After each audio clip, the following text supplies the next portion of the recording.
Hey, welcome to the podcast.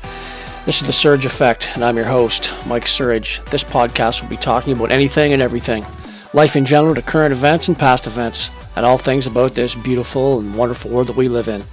And this podcast, well, it'll probably have an effect on you.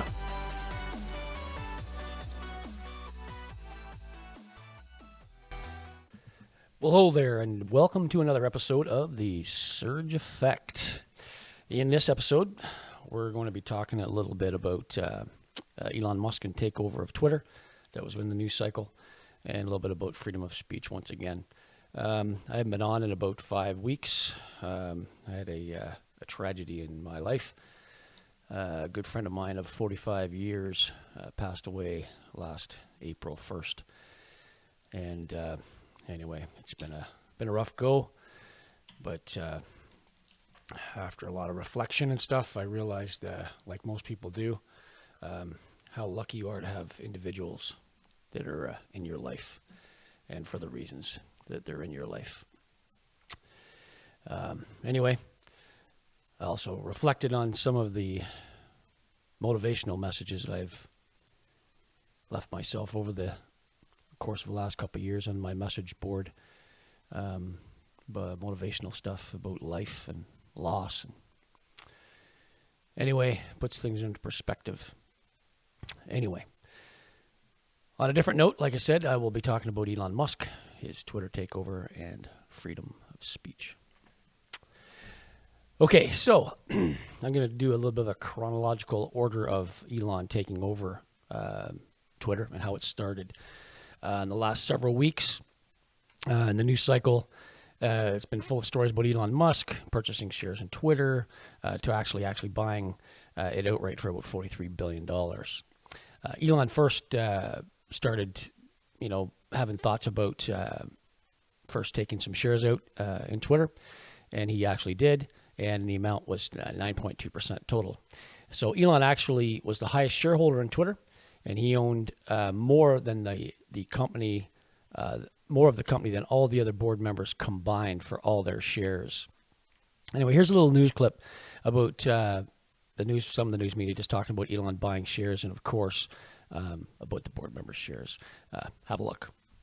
Twitter shares, they are surging right now, up a little over 25%. This because Tesla CEO Elon Musk has now taken a passive stake in Twitter. That's according to a new SEC filing. The filing says his stake amounts to 9.2% of Twitter's common stock.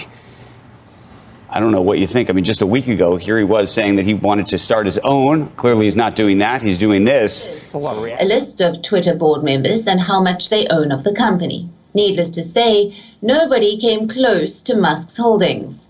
Elon Musk has replied to the data with this, and I quote, "With Jack departing, the Twitter board collectively owns almost no shares. Objectively, their economic interests are simply not aligned with shareholders," end of quote. Now, this is bound to cause some stir in the San Francisco headquarters. All right, so on April 5th, they offered Elon a board member seat. So this tweet went out and said, "I'm excited to share that we are appointing Elon Musk to our board. Through conversation with Elon in recent weeks, it became clear to us that he would bring great value to our board." Then on April 10th, Elon declined that offer. Then on April 14th, Elon made his offer of $43 billion to purchase Twitter. And in Elon's tweet, of course, he said, "I made an offer." And after this offer of $43 billion, the board members on April 15th, the next day of the offer, they tried to introduce what is called a poison pill. Now, if you don't know what the poison pill is, it's explained here in this video. I'll just post this, and you can have a look at this and better explain it. Have a look. Today we're going to go over what exactly Twitter's poison pill means, why Elon Musk is so at odds with Twitter's board, and what Twitter's troubled financial position means for its future. So what exactly is a poison pill? A poison pill is a so-called shareholder rights plan that essentially makes a company's stock unattractive to a prospective hostile takeover. Usually, they stipulate that if any person or entity builds up a large enough stake in the company, then the existing shareholders can buy additional shares at a discounted price. The entity acquiring the large stake is excluded from the offering. When that happens, the existing shareholders' stakes in the company essentially can go up for free or at a highly reduced price, diluting the share of the entity doing the takeover. That means that the entity doing the takeover will have to pay much more to continue increasing their stake in the company, because suddenly it takes a lot more shares of the stock to gain the same percentage ownership. So interesting that they would not want Elon to purchase their company. Now, Elon knows that the board members in any company have what is called a fiduciary responsibility. It's a big word for it's their obligation to their shareholders. Their shareholders, they have to keep their shareholders' best interest in mind always, and that's above all. So Elon was offering to purchase Twitter for $54.20 a share. It was basically above what it was even worth at the time, and of course the company didn't even want to accept that.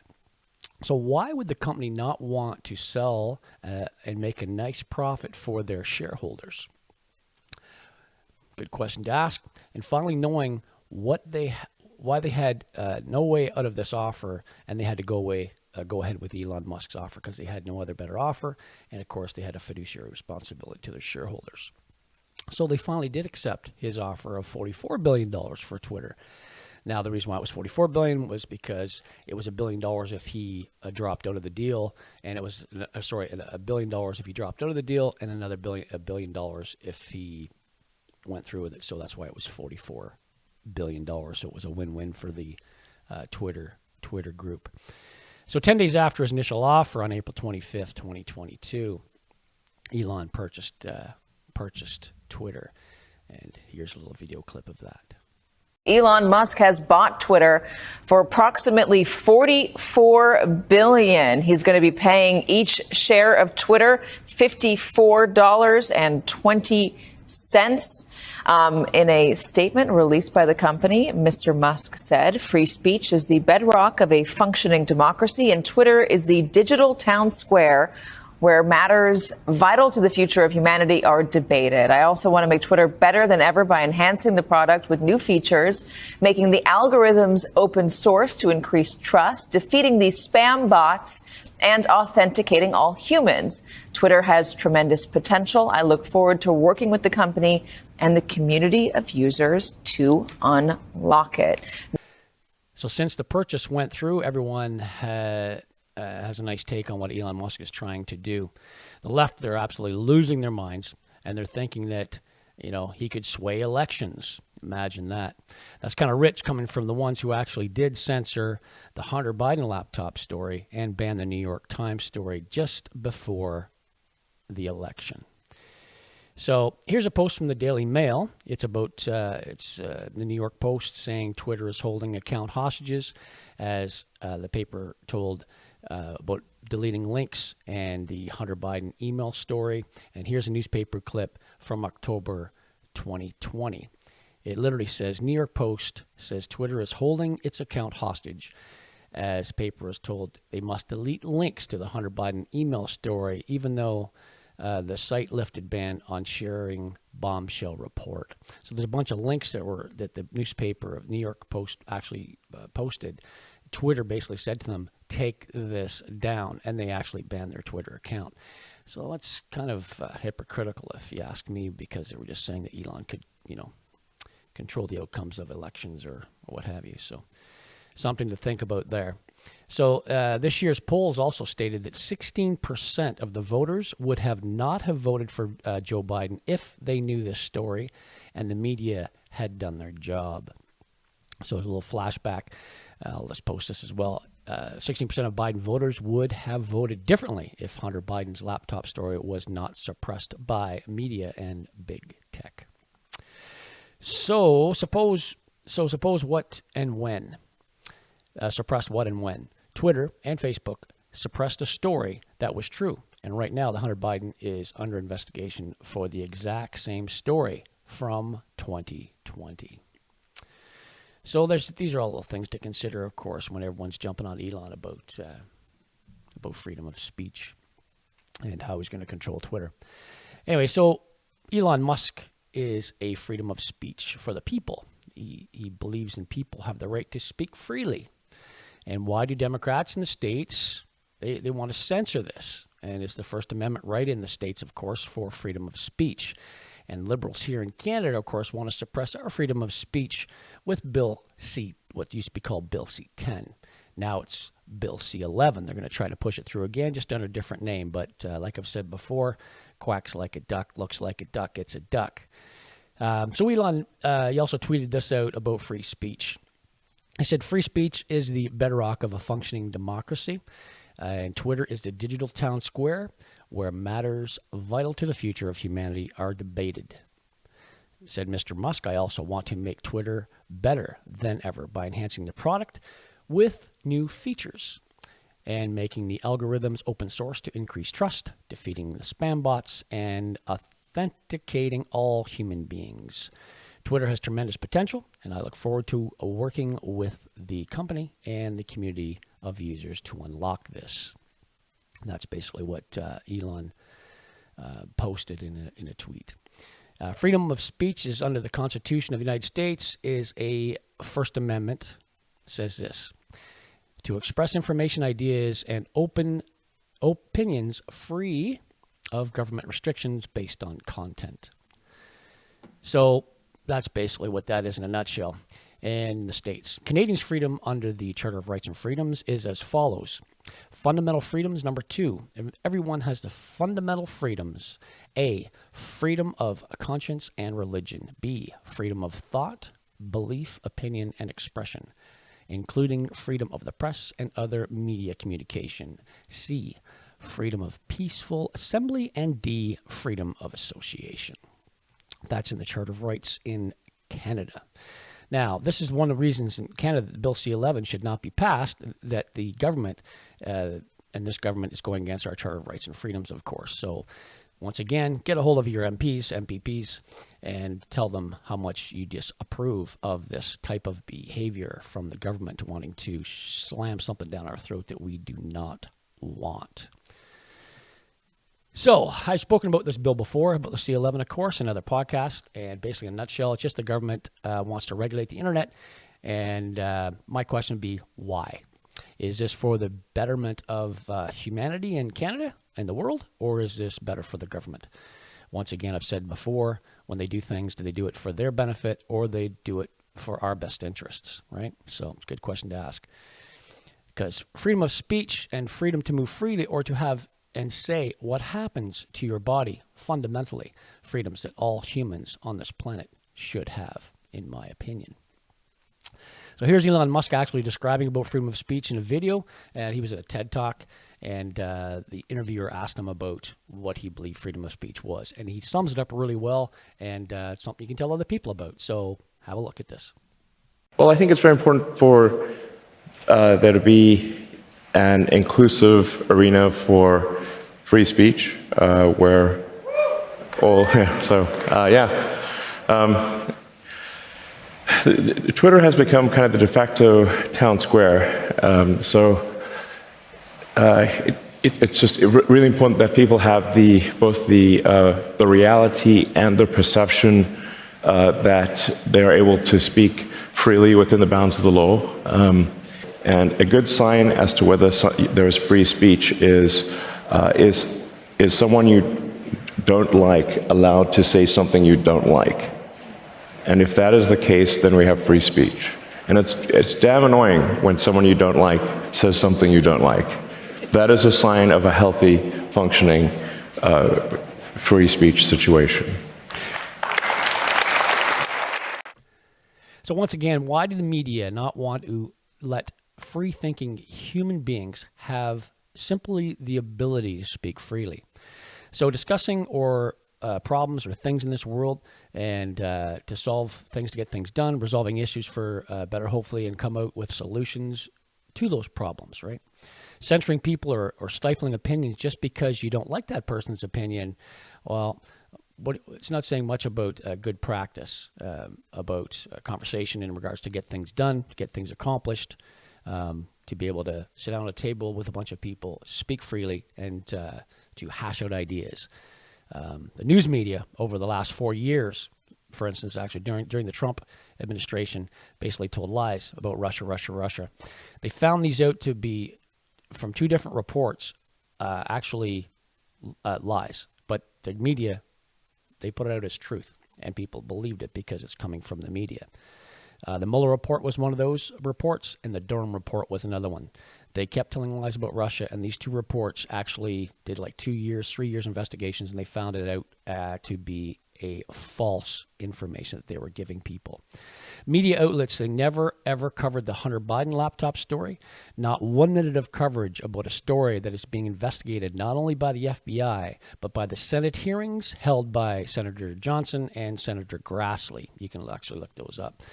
There was numerous medias that never even covered the Hunter Biden laptop story. It was CNN, MSNBC, ABC, CBS, NBC, and they completely avoided the New York Times report verifying laptops of the from 2020. That was actually in the New York Times paper.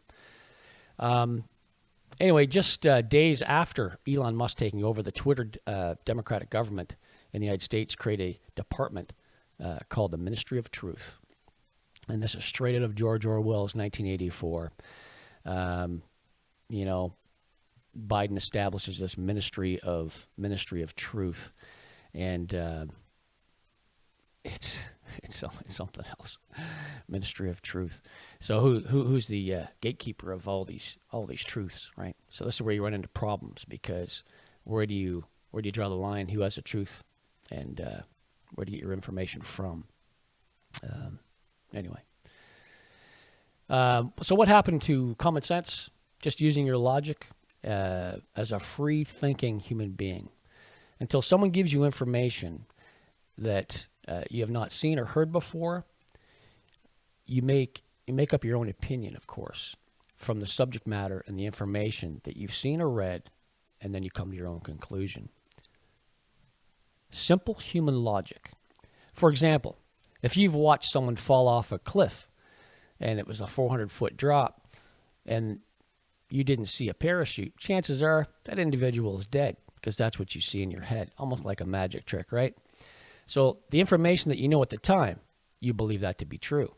But what if later on you found out that individual actually had a parachute, and maybe there was a net or a bag at the bottom of that drop, and he was basically like a stuntman, and he just landed on it, and he was alive and well? It gives you a different perception of what the truth is and what a lie is. That's all I'm saying. I'm just kind of throwing out just an idea at you there, because with that information, it goes a long way for what you hear from the media or from people that are supposed to be in government, and you're supposed to trust these people. So just because they say stuff doesn't necessarily mean it's always the right thing, because you can be decepted very easily because you trust that media.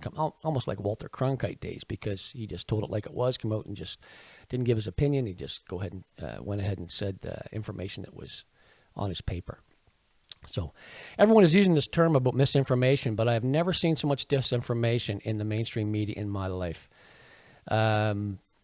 Over and over, I've seen over the last years, and I've watched and read what I thought to be true, and it was, what I heard on TV, reported by the media, and then found out later that it wasn't actually, in fact, true. Numerous things.